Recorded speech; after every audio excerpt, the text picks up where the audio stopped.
हर हर महादेव।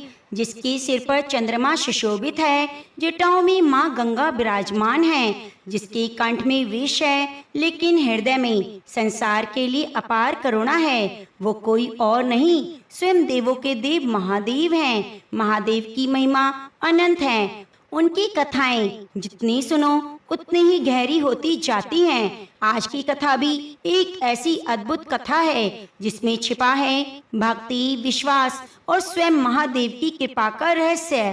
कहा जाता है जहाँ भगवान शिव का नाम लिया जाता है वह स्वयं महादेव की कृपा बरसती है। भगवान शिव केवल देवों के देव नहीं बल्कि करुणा, प्रेम और त्याग के साक्षात स्वरूप हैं। आज की इस अद्भुत कथा को सुनने मात्र से मन को शांति मिलती है और जीवन में भक्ति का प्रकाश जाग उठता है। तो आइए अपने मन को शांत करें और श्रद्धा से भगवान शिव का स्मरण करें और प्रेम से बोलें हर हर महादेव, ओम नमः शिवाय। प्रिय भक्तों, आप कथा को सुनने से पहले वीडियो को लाइक करके कमेंट करना ना भूलें। आपका एक कमेंट भगवान शिव के प्रति आपकी आस्था को प्रकट करता है। एक बहुत ही मनोरम गांव था। उस गांव की बाहर छोटा सा शिव मंदिर था जिसमें एक बहुत ही बूढ़े पुजारी रहा करते। एक दिन एक गरीब माँ अपने नन्हे से बालक को मंदिर के द्वार पर छोड़कर चली गई। बहुत खोजने पर भी पुजारी जी को बालक के परिवार का कुछ पता नहीं चला। जब गांव का कोई भी व्यक्ति उस बालक का पालन पोषण करने को तैयार नहीं हुआ तो पुजारी जी ने भगवान शिव की इच्छा समझकर उसे अपने पास रख लिया। उसका नाम रखा गोपाल। गांव के श्रद्धालु भक्तों से जो कुछ प्राप्त होता उसी से भगवान शिव की पुजारी पूजा करता और बालक गोपाल का किसी तरह गुजारा चलता था। यदि किसी दिन कम भी पड़ जाता तो पुजारी जी बालक और भगवान को भोग लगाकर स्वयं गंगा जल पीकर रह जाते। धीरे धीरे गोपाल बड़ा होने लगा और वह पुजारी जी के कामों में हाथ बटाने लगा। वृद्ध पुजारी के थके हारे हाथों को कुछ आराम मिलने लगा, इसलिए उन्होंने गोपाल को मंदिर की सफाई, भगवान शिव की पूजा, उनको भोग लगाने और उनकी आरती करने की विधि अच्छी प्रकार समझा दी। भगवान शिव के नाम का जाप और कीर्तन करने में समय लगने लगा। एक दिन भगवान शिव के मंगलकारी नाम का ओम नमः शिवाय का ओम नमः शिवाय का शिव शिव का नाम जप करते हुए उनके प्राण छूट गए। अब बालक गोपाल का इस संसार में कोई ना था सिर्फ भगवान शिव के सिवाय। उसने पुजारी जी की यह 3 बातें कभी ना भूली। भगवान भोलेनाथ, शिव शंकर को ताजी गरम रसोई का भोग लगाना, भगवान को भोग लगाए बिना स्वयं कुछ मत खाना, भगवान शिव पर विश्वास रखना, कभी भी किसी चीज का संग्रह ना करना, बासी भोजन तक का भी नहीं। यदि कोई भक्त पहले से भोजन या मिठाई मंदिर में दे जाता तो बालक गोपाल उसे गरीबों में बांट देता। वह ताजी रसोई बनाकर ही भगवान को भोग लगाता, उसके बाद ही स्वयं प्रसाद ग्रहण करता। यदि बचता तो उसे बांट देता।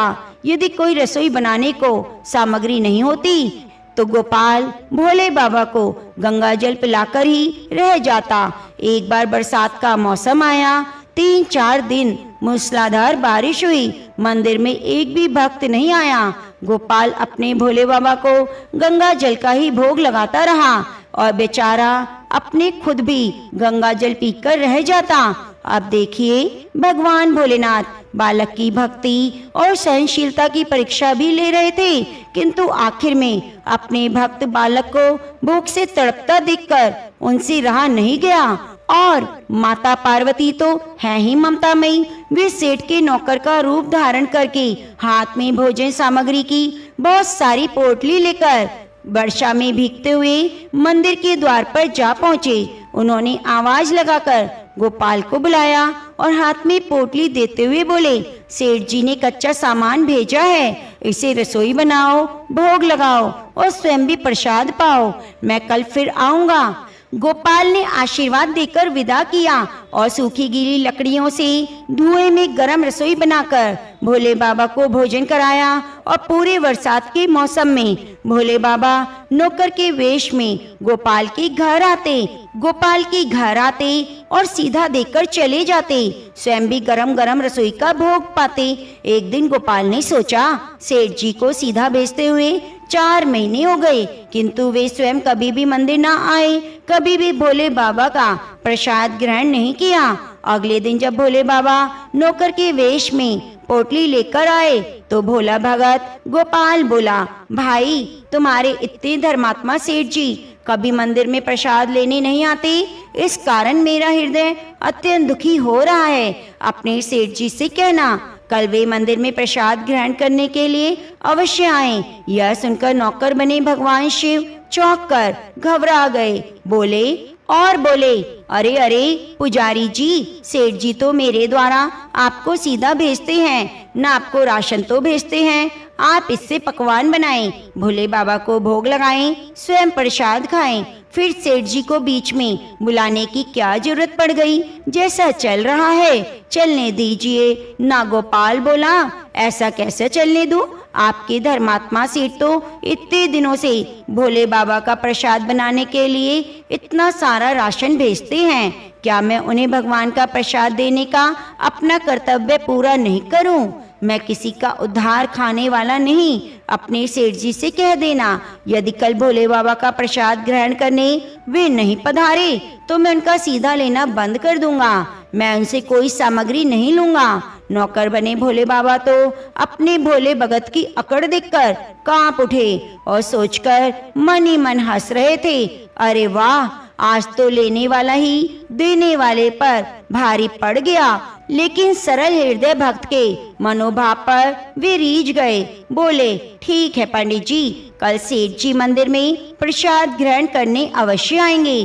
प्रिय भक्तों, अब देखिए, दूसरे दिन बड़े ही सवेरे भोले बाबा नौकर के घर दूध और बहुत सारी सामग्री लेकर मंदिर पहुंच गए।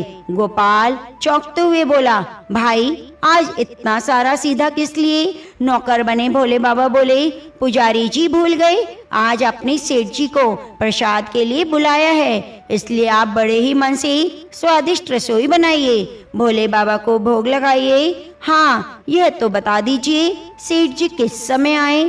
गोपाल प्रसन्न होकर उन्हें सेठ जी के आने का समय बता देता है। अब भोला भगत की इच्छा पूर्ण करने के लिए भोले बाबा कैलाश पर सेठ जी का रूप धारण करने लगे। उधर अपने स्वामी को प्यारे भगत के यहाँ खाने पर जाने का समाचार सुनकर ममता मई अन्नपूर्णा माँ पार्वती भी भला कैसे पीछे रह सकती थी। वे भी पति की आज्ञा लेकर सेठानी का रूप धारण करने में जुट गई।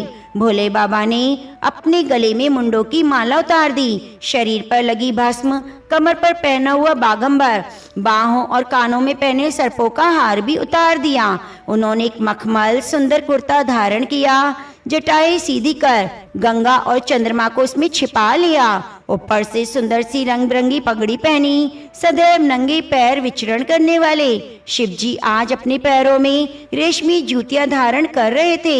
हाथ का त्रिशूल डमरू भोले बाबा ने नंदी के हाथ में थमा दिया और अपने हाथ में एक सुंदर सी छड़ी लेकर पार्वती जी की प्रतीक्षा करने लगे। खूब ठाट-बाट से कैलाश पर्वत पर चहल कदमी करने लगे।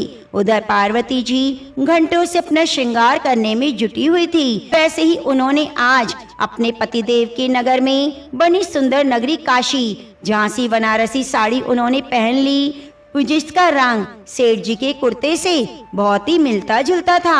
उन्होंने सोने चांदी हीरे के जगमगाते आभूषण धारण किए, हाथ में सुंदर सुंदर कड़े पहने और भोले बाबा से बार बार आवाज लगाने के बाद श्रृंगार कक्ष से बाहर आई। जब पार्वती जी और शिव जी ने एक दूसरे को सेठ सेठानी के वेश में देखा तो वे चकित होकर एक दूसरे को निहारते रह गए।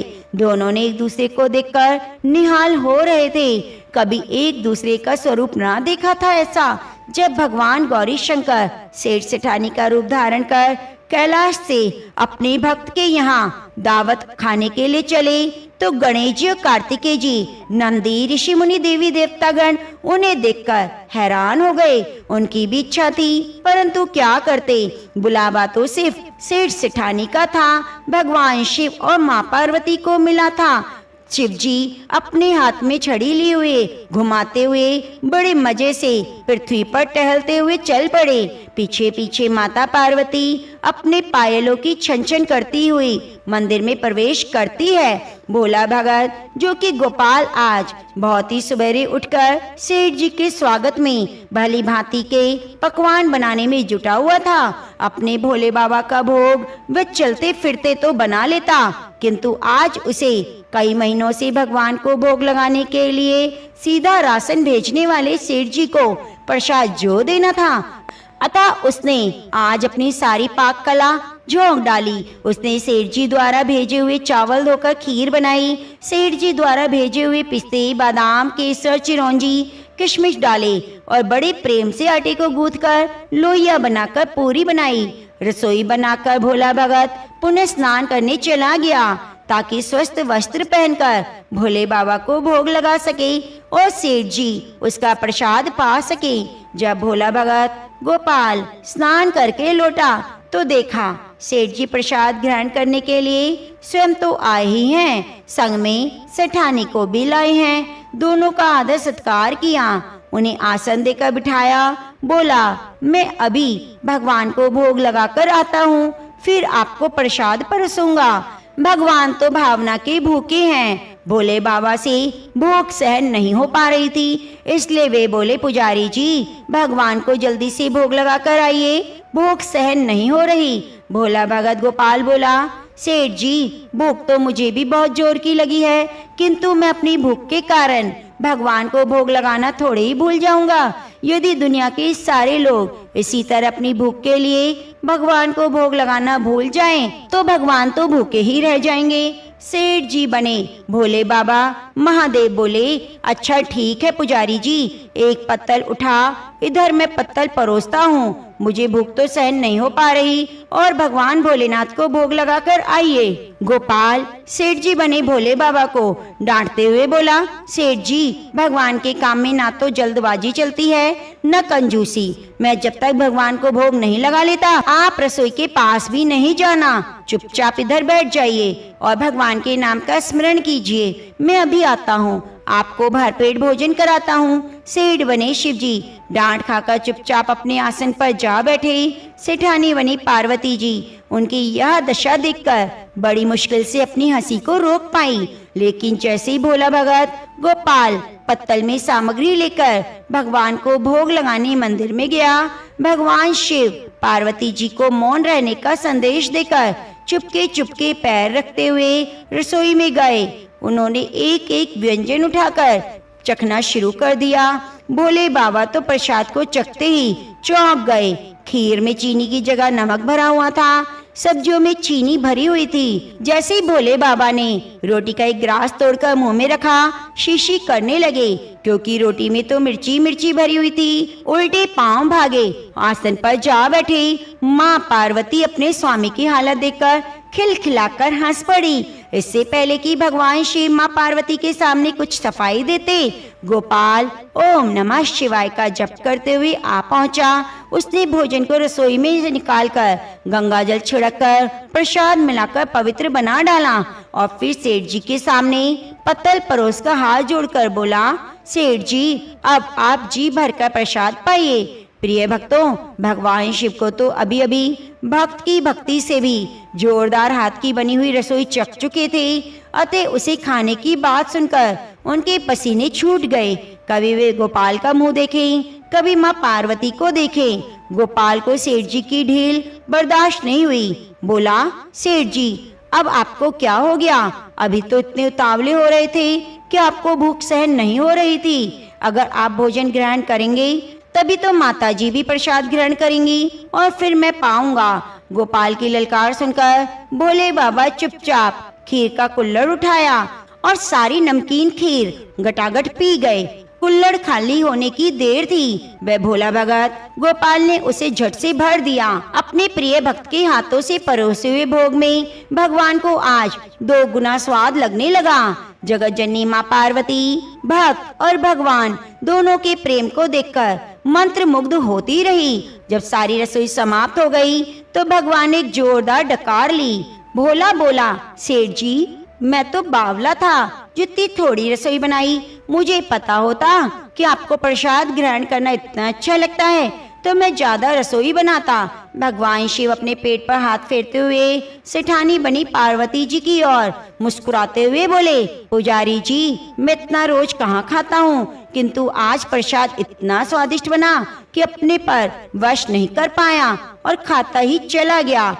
लेकिन तभी गोपाल बोला, सेठ जी, अब तो आपने ठीक नहीं किया, माता जी तो भूखी रह गई, ये क्या खाएंगी।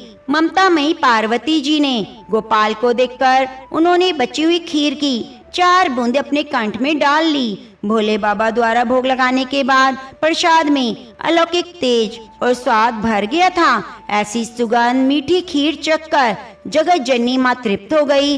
तृप्त होते ही सृष्टि का प्रत्येक प्राणी तृप्त हो गया। भोला भगत गोपाल बोला, सेठ जी, आपने और माता जी ने प्रसाद तो ग्रहण कर लिया, इससे मुझे बहुत संतोष हुआ। समझ लीजिए, आप द्वारा प्रसाद ग्रहण करने से मेरा पेट भर गया।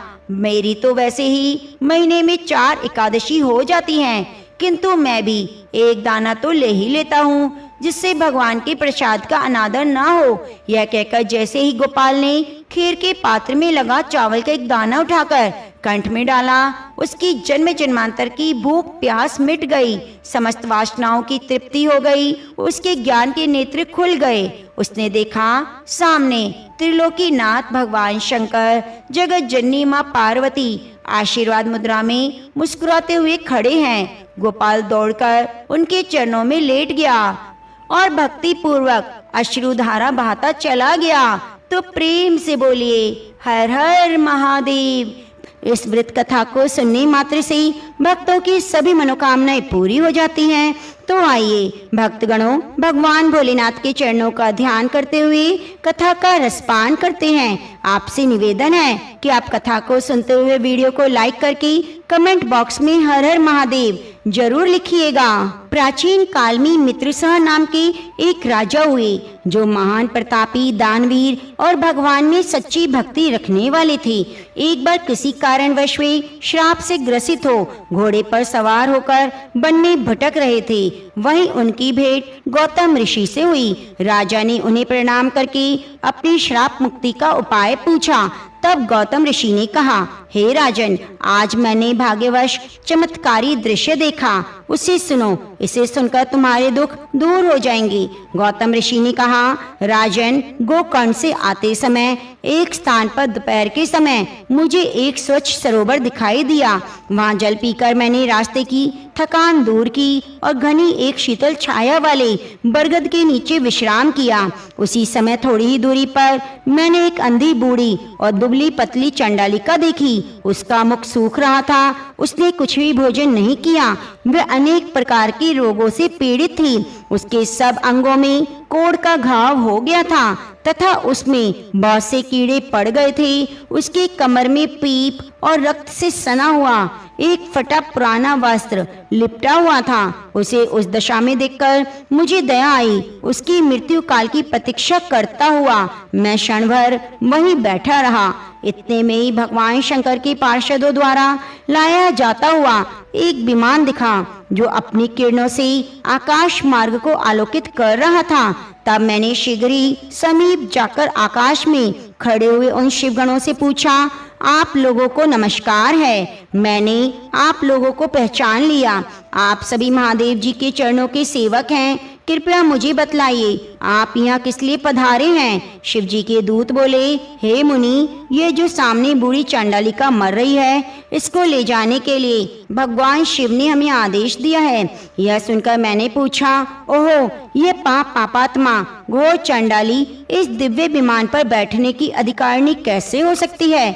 यह तो जन्म से लेकर जीवन भर अपवित्रता में डूबी रही, पाप मग्न, पाप का अनुगमन करने वाली इस दुराचारणी को आप लोग शिवलोक क्यों ले जाना चाहते हैं? इसने कभी शिव जी का पंचाक्षर मंत्र नहीं जपा, शिव जी का पूजन नहीं किया, कभी शिव जी का ध्यान नहीं किया। सत्संग से सदा दूर रहने वाली इस अत्यंत क्रोधी स्वभाव वाली स्त्री को आप लोग भगवान शिव के लोक में कैसे ले जाना चाहते हैं? अहो, ईश्वर की लीला रहस्य देहधारियों के समझ में आना कठिन है, जिसमें पाप आत्मा प्राणी भी दया करके परम पद में पहुंचाए जाते हैं। मेरा ऐसे कहने पर देवादिदेव भगवान शिव के दूत इस प्रकार बोले, हे महामुनि, ये कर्मों के परिपाक से प्राप्त होने वाली गति देखो, जो एक नीच से नीच नारी भी आज रोग शोक से रहित परम धाम पर आरूढ़ हो रही है। इसने पूर्व जन्म में अन्न दान नहीं किया, अतः भूख प्यास आदि कलुषों से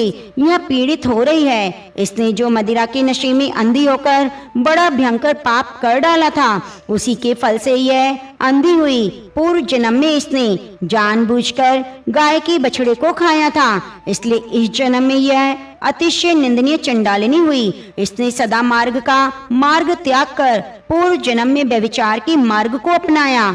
इस अकथनीय पाप से इस जन्म में ये दुराचारणी और दुर्भाग्यवती हुई। विधवा होकर भी इसने दूसरे के पति का आलिंगन किया। इसी महान पाप के कारण इसके शरीर में कोढ़ से घाव हो गए। इसने काम वेदना से व्याकुल होकर स्वेच्छा अनुसार शूद्र से रमण किया। उस पाप के कारण इसे महारक्त पीव और कीड़ों से पीड़ित होना पड़ा है। इसने कभी उत्तम व्रत का पालन नहीं किया, कुआं आदि खुदवाने, बगीचे लगवाने का काम नहीं किया। उसी पाप से यह सब प्रकार के भोग साधनों से रहित होकर दुख पा रही है। पूर्व जन्म में इस मूढ़ स्त्री ने मदिरा पान किया, उसी पाप से यह महायक्ष की पीड़ा और हृदय शूल से तड़प रही है। मुनि श्रेष्ठ, यहाँ जो बहुत से रोगों द्वारा पीड़ित, पुत्र और धन से हीन है, जो दुष्ट लक्षणों, कलेश पाने वाले और लाज छोड़कर भीख मांगने वाले हैं, वस्त्र, अन्न, पान, शैया, भूषण और आदि से वंचित, कुरूप, विद्याहीन, विकलांग, लूले, लंगड़े आदि कुत्सित भोजन करने वाले, दुर्भाग्यवान, निंदनीय और दूसरों के सेवक हैं, यह सभी पूर्व जन्म में बड़े भारी पापी रहे हैं। इस प्रकार यत्न पूर्वक विचार करके और संसार के मनुष्यों की दशा देखकर विद्वान पुरुष कभी पाप नहीं करता। यदि करे तो वह आत्मघाती है। जीव का यह मनुष्य शरीर अनेक प्रकार के सत्कर्मों का एकमात्र साधन है। इसके द्वारा सदा शुभ कर्मों का ही सेवन करें, पाप कर्मों का सर्वथा सदा त्याग करें। सुख की इच्छा रखने वालों को पुण्य करना चाहिए। मनुष्य का शरीर अत्यंत दुर्लभ है, उसे पाकर जो भी कोई अपना हित चाहने वाला मनुष्य एकमात्र भगवान शिव की शरण लेता है, एक चित होकर उन्हीं का ध्यान करता है, वह समस्त पापों से तर जाता है। पहले इस दुराचारिणी स्त्री के मुख से असावधानी में ही शिव जी का नाम उच्चारित हुआ। गोकर्ण तीर्थ में प्रदोष व्रत वाले दिन उपवास करके रात में इसने जागरण किया, शिव जी के मस्तक पर बिल्व पत्र चढ़ाया। उसी का जो उत्तम फल है आज भोगने जा रही है। यह सब तुम अपनी आंखों से देखो। गौतम ऋषि कहते हैं, हे राजन, इस प्रकार उस स्त्री को चंडाल योनि से मुक्त कराया और तत्पश्चात शिव जी के दूतों ने प्रसन्न होकर उसे विमान पर बिठाया। वह परम धाम को रूप लावण्य से सुशोभित दिव्य वस्त्र धारण करने वाली हो गई। उसकी देह से सब और दिव्य सुगंधी दिव्य प्रकाश फैल रहा था। वह विमान पर बैठी हुई शिव जी के चरणाविंदों का स्मरण कर रही थी। उसे वो पार्षद भगवान शिव के समीप ले गए। उस समय वह सब लोकपाल आश्चर्यचकित होकर देख रहे थे। हे राजन, गिरिजापति भगवान शिव शंकर के प्रति लेश मात्र भक्ति का यह अत्यंत आश्चर्यजनक प्रदोष व्रत का महात्म्य मैंने तुमसे बताया, जो समस्त पाप राशि का विनाश करने वाला है। हे राजेंद्र, इसी प्रकार तुम भी गोकर्ण क्षेत्र में भगवान शंकर के स्थान पर जाकर उनके दर्शन से समस्त पाप राशि का निवारण करो और भगवान के प्रति कृतकृत्य हो जाओ। वहाँ स्नान करके प्रदोष वाले दिन शिव जी के प्रदोष काल में पूजा करो। उपवास करके रात्रि में जागरण और बिल्व पत्र द्वारा पूजन करो, इससे तुम सब पापों से मुक्त होकर शिवलोक को प्राप्त होगे। ऐसा कहकर मुनि गौतम प्रसन्न पूर्वक मिथिलापुरी को चले गए और राजा मित्रशाह गोकर्ण क्षेत्र में आए। वहां महाबल नाम से प्रसिद्ध महादेव जी का दर्शन और पूजन करके सभी पाप राशि धुल गई। उन्हें प्रदोष व्रत का फल स्वरूप ऊपर लगा हुआ श्राप समाप्त हो गया। उन्होंने भगवान शिव के परम धाम को प्राप्त कर लिया। जो मनुष्य भगवान शिव की इस प्रदोष व्रत की मनोहर कथा को प्रतिदिन भक्ति पूर्वक सुनता है, सुनाता है, वे परम गति को प्राप्त होता है। तो प्रेम से बोलिए श्री शिवाय नमोस्तभ्यम। माना जाता है इस समय भगवान शिव कैलाश पर्वत पर प्रसन्न मुद्रा में अपने भक्तों को आशीर्वाद प्रदान करते हैं और जो भक्त इस पावन काल में सच्चे मन से शिवलिंग की पूजा, दीपदान, मंत्र जाप और प्रदोष कथा को सुनते हैं, उनके जीवन की सभी बंधन दूर हो जाते हैं। इस व्रत को करने से, कथा को सुनने से जीवन में आने वाली सभी परेशानियां दूर हो जाती हैं। आप सुनिए प्रदोष स्तोत्र। भगवान शिव के चरणों में ध्यान करते हुए कथा को सुनाने से पहले आपको सुनाती हूँ प्रदोष स्तोत्र का हिंदी में अनुवाद। हे समस्त जगत के स्वामी, हे सर्वदा कल्याण करने वाले, हे शाश्वत शंकर, आपकी जय हो। हे सर्व सुराध्यक्ष, आपकी जय हो। हे सभी देवताओं द्वारा पूजित, हे सर्व सुरार्चित, आपकी जय हो। हे सर्व गुणातीत, आपकी जय हो। सर्वप्रद, आपकी जय हो। हे नित्य निराधार, आपकी जय हो। हे अविनाशी विश्वंभर, आपकी जय हो। हे समस्त विश्व में एकमात्र वंदनीय, आपकी जय हो। हे नागेंद्र भूषण, आपकी जय हो। हे गौरीपति, आपकी जय हो। हे चंद्रशेखर, आपकी जय हो। हे करोड़ों सूर्यों की समान दीप्तिमान, आपकी जय हो। हे अनंत गुणाश्रय, आपकी जय हो। हे विपाक्ष, आपकी जय हो। हे अर्चित, हे निरंजन, आपकी जय हो। हे नाथ, आपकी जय हो। हे भक्तों की पीड़ा का नाश करने वाले कृपा सागर, आपकी जय हो। हे संसार सागर से पार करने वाले प्रभु, आपकी जय हो। हे महादेव, मैं इस संसार में अत्यंत दुखी हूँ, मुझे अनेक चिंताएं घेरे हुए हैं, मुझ पर कृपा कीजिए। परमेश्वर, मेरे सभी पापों का नाश कर मेरी रक्षा कीजिए। हे शंकर जी, मैं दरिद्रता के सागर में डूबी हूँ, महान पापों से पीड़ित हूँ, अनंत चिंताएं मुझे घेरे हुए हैं, भयंकर रोगों ने मुझे घेर लिया है, ऋण के भार से मैं दबी हुई हूँ, कर्मों की ज्वाला में जल रही हूँ, ग्रह की पीड़ा से व्याकुल हूँ। कृपया करके मुझ पर प्रसन्न हो जाइए। यदि कोई दरिद्र व्यक्ति प्रदोष काल में देवेश्वर गिरजापति की प्रार्थना करता है तो वह धनी हो जाता है। यदि कोई राजा प्रदोष काल में देव देवेश्वर भगवान शंकर की आराधना करता है तो वह दीर्घ आयु होता है, सदैव निरोग रहता है, खजाने में वृद्धि होती है, उसकी सेना सुदृढ़ होती है। हे प्रभु, आपकी कृपा से मुझे भी नित्य आनंद की प्राप्ति हो, मेरे शत्रु क्षीण हो जाएं, मेरी प्रजा सदा सुखी रहे, चोर डाकू नष्ट हो जाएं, राष्ट्र में समस्त जन समुदाय संकट मुक्त हो जाए, पृथ्वी पर महामारी समाप्त हो जाए, सभी प्रकार की फसलों में भरपूर उपज हो, दिशाएं सुखदायक हो। इस प्रकार गिरजापति भगवान शिव की आराधना करनी चाहिए। पूजा के अंत में ब्राह्मणों को भोजन कराना चाहिए, फिर उन्हें यथा योग्य दक्षिणा देकर सम्मानित करना चाहिए। यह पूजा जो भगवान शिव के लिए कही गई है सभी पापों का नाश करती है, रोगों को दूर करती है, मनवांछित फल की प्राप्ति कराती है। तो प्रेम से बोलिए शिव शंकर महादेव की जय। प्रदोष व्रत की पौराणिक कथा के अनुसार एक बार देवराज इंद्र और वृत्तासुर की सेना में भीषण युद्ध हो गया। देवताओं ने दैत्य सेना को पराजित कर नष्ट भ्रष्ट कर डाला। यह देखकर वृत्तासुर अत्यंत क्रोधित होकर स्वयं युद्ध करने को तत्पर हुआ। आसुरी माया से उसने विकराल रूप धारण किया। सभी देवतागण भयभीत होकर गुरुदेव बृहस्पति की शरण में पहुँचे। बृहस्पति जी बोले, पहले मैं तुम्हें वृत्तासुर का वास्तविक परिचय दूंगा। वृत्तासुर बड़ा तपस्वी और कर्मनिष्ठ है उसने गंधमादन पर्वत पर घोर तपस्या कर शिव जी को प्रसन्न किया। पूर्व समय में वह चित्ररथ नाम का एक राजा था। एक बार वह अपने विमान से कैलाश पर्वत पर चला गया।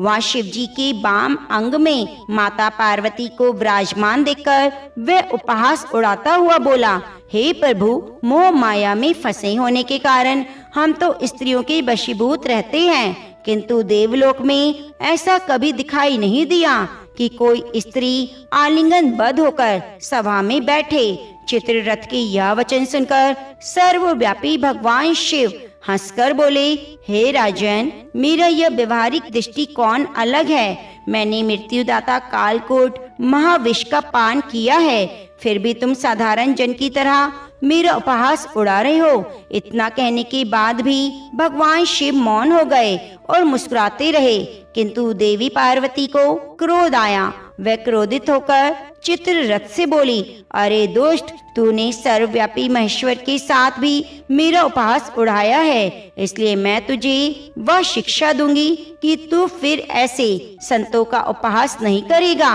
अब तू दैत्य स्वरूप धारण कर विमान से नीचे गिर, मैं तुझे श्राप देती हूँ। देवी पार्वती के इस श्राप से चित्ररथ राक्षस योनि को प्राप्त हो गया और त्वष्टा नामक ऋषि के श्रेष्ठ तप से उत्पन्न होकर फिर वृत्तासुर बना।